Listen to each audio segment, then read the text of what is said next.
তুই তো জানো সামনে তো ভ্যালেন্টাইন আসতেছে, আমার একটা শাড়ি পরার অনেক ইচ্ছা। তো ভাইয়া থেকে যাও। তোমার ভাইয়া যে কিপটা, ও আমাকে শাড়ি কিনে দিবে? তইলে ভাবি তুমি এখন কি করবা? আইডিয়া, তুমি শুধু আমাকে সহযোগিতা করো। ওকে।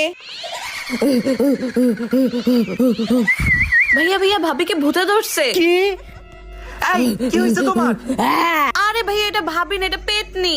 কিন্তু এই পেতনি ওরে ধরছে কেন? ও মনে হয় কিছু নিতে আসছে। এই পেতনি, তুই আমার বউকে ছাড়ার জন্য কি চাস?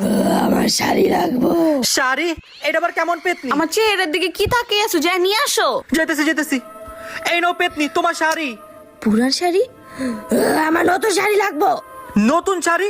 লোভী পেতনি কোথাকার, আমি এখনই নিয়ে আসতেছি। ল পেতনি, 30,000 টাকার শাড়ি। 30,000 টাকা শাড়ি? ওর মতো কিপটা নিয়ে আইছে, কি বলো? ভাবি শাড়িটা নিয়ে নাও, শাড়িটা একদম অস্থির। Thank you baby. তোরা দুজন এতক্ষণ অ্যাক্টিং করছিস। ওরা দুজন মিলে আমাকে বোকা বানিয়ে দিল। শাড়ি পায়ে গেছি, শাড়ি পায়ে